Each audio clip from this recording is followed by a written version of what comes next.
क्या आप जानते हैं कि ईरान अमेरिका जंग से पहले ईरान रोजाना तकरीबन 18,50,000 बैरल तेल बरामद कर रहा था।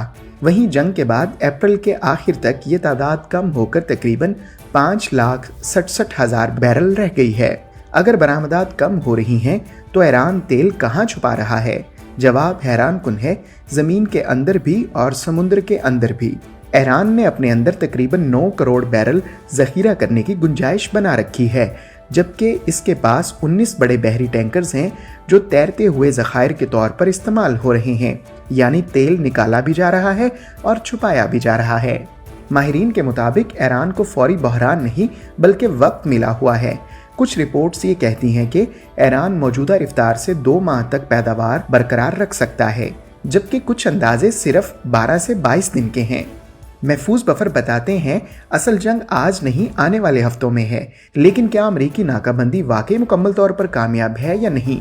कहानी यहाँ मोड़ लेती है। अमेरिका ने दर्जनों जहाज़ों का रुख मोड़ने का दावा किया है, मगर इसी दौरान कम से कम 26 जहाज पाबंदियों को चकमा देकर ईरानी तेल ले जाने में कामयाब भी हुए। इसे आलमी इस्लाह में शैडो फ्लीट कहते हैं, यानी वो खुफिया नेटवर्क जो तेल को नक्शे से गायब कर देता है मगर मार्केट में नहीं। मजीद हैरानकुन बात यह है कि कुछ अंदाजों के मुताबिक अब तक लाखों बैरल तेल पाबंदियों के बावजूद अपनी मंजिल तक पहुंच चुका है। इसका मतलब ये है कि नाकाबंदी पूरी दीवार नहीं बल्कि छलनी है, जिसमें से कुछ न कुछ निकल ही जाता है। अब आते हैं असल सवाल की तरफ, क्या ईरान के कुएं बंद होने के करीब हैं? माहिरीन का जवाब सीधा नहीं है। तकनीकी तौर पर ईरान पैदावार जारी रख सकता है क्योंकि इसका बड़ा हिस्सा अंदरूनी इस्तेमाल में जाता है। ईरान अपनी तेल की खपत का ज्यादातर हिस्सा मुकामी रिफाइनरियों और बिजली के निज़ाम में इस्तेमाल करता है, यानी बरामदात कम भी हो जाएं तो कुएं फौरन बंद नहीं होते, लेकिन दबाव बढ़ता जा रहा है। अगर बरामदात मजीद गिरी तो ज़खीरा करने की गुंजाइश खत्म हो सकती है और फिर पैदावार रोकना मजबूरी बन सकती है।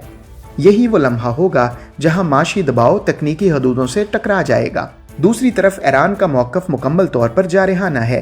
तेहरान का कहना है कि ये सब नफसियाती जंग है। ईरानी पार्लियामेंट के मुताबिक अमेरिका सिर्फ दबाव डालकर मुज़ाकरात में बढ़तरी हासिल करना चाहता है, लेकिन इसके असरात खुद अमेरिकी मईशत पर पड़ रहे हैं क्योंकि तेल की कीमतें बढ़ रही हैं। आलमी मंडी में $100 फी बैरल से ऊपर कीमत जाना खुद अमेरिका के लिए भी परेशान कुन है। ईरान ये भी कह चुका है कि अगर दबाव बढ़ा तो सिर्फ दिफा नहीं करेगा बल्कि पूरे खित्ते की तवानाई सप्लाई को मुतासिर कर सकता है, यानी ये लड़ाई सिर्फ ईरान और अमेरिका की नहीं बल्कि आलमी तवानाई निज़ाम की है। एक तरफ अमेरिका है जो समझता है कि दबाव से ईरान को झुकाया जा सकता है, दूसरी तरफ ईरान है जो वक्त, ज़खायर और खुफिया नेटवर्क के जरिए खुद को जिंदा रखे हुए है, और दरमियान में दुनिया है जो महंगे तेल के बोझ तले दब चुकी है। असल हकीकत शायद दोनों बयानों के दरमियान नहीं है। न ईरान मुकम्मल तौर पर बंद हुआ है, न अमेरिका मुकम्मल तौर पर कामयाब। ये एक ऐसा खामोश टकराव है जो गोलियों के बगैर भी आलमी मईशत को हिला रहा है। और आखिर में फिर सवाल वही रह जाता है कि क्या ईरान के तेल के कुएं बंद हो रहे हैं या बंद होने के करीब हैं, या सिर्फ एक और मरला है इस तवील खेल का जिसमें तेल कम और ताकत ज्यादा अहम है।